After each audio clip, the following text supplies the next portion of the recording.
بسم اللہ الرحمن الرحیم۔ پاکستان کے امام مسجد میں اور سعودی عرب کے امام میں ہم نے ایک نمایاں فرق دیکھا ہے۔ یہاں کے امام کا پروٹوکول، یہاں کے امام کی رسپیکٹ اور یہاں کا امام جو ہے وہ با اختیار ہے، جبکہ پاکستان کا جو امام ہے وہ بیچارہ مسکین، دبا ہوا اور اس کی حیثیت شاید کہ ایک ملازم سے بھی کمزور ہے۔ میں اس کی ایک چھوٹی سی مثال آپ کو دیتا ہوں۔ پاکستان کے اندر آپ مختلف مساجد میں نماز پڑھیں تو آپ کو اندازہ ہوگا کہ امام نماز پڑھانے میں اپنی انتظامیہ کا یا اپنے صدر صاحب کا یا کسی بھی صاحب اختیار کا جو ہے وہ پابند ہوتا ہے۔ یعنی اگر اس کو کہا گیا ہے نا کہ تم نے 10 منٹ کی نماز پڑھانی تو بے شک وہ بیچارہ منہ بند کر کے بیٹھا رہے، لیکن وہ 10 منٹ کی نماز پڑھائے، وہ 7 منٹ 8 منٹ کی نماز نہیں پڑھا سکتا۔ اسی طرح اگر اسے بتایا گیا ہے کہ تم نے اتنے تلاوت کرنی ہے، اس سے زیادہ نہیں کرنی، تو بے شک اس کا دل کر رہا ہو نہ کر رہا ہو وہ اتنی بیچارہ کرے گا۔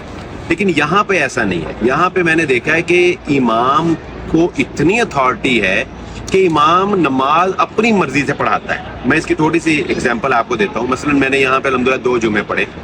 جو پہلا جمعہ پڑھایا وہ عبداللہ العواد الجہنی انہوں نے پڑھایا، تو انہوں نے سورۃ الاعلیٰ اور سورۃ الغاشیہ پڑھی۔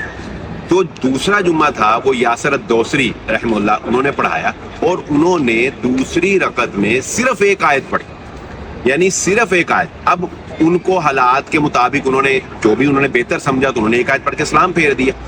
اسی طرح نمازوں میں بھی کوئی پابندی نہیں ہے کہ انہوں نے نماز 10 منٹ کی پڑھانی ہے ساتھ۔ میں نے دیکھا ہے کہ جیسے ان کا دل کرتا ہے وہ نماز پڑھاتے ہیں۔ مثال کے طور پہ ایک دن فجر کی نماز میں انہوں نے تقریباً 24 لائنیں جو ہے وہ ایک رکعت میں پڑھی اور تقریباً 1 صفحہ 16 لائنیں جو ہے وہ ایک رکعت میں پڑھی۔ یعنی عام طور پہ تراویح میں بھی اتنا ایک رکعت میں اتنا قرآن نہیں پڑھتے۔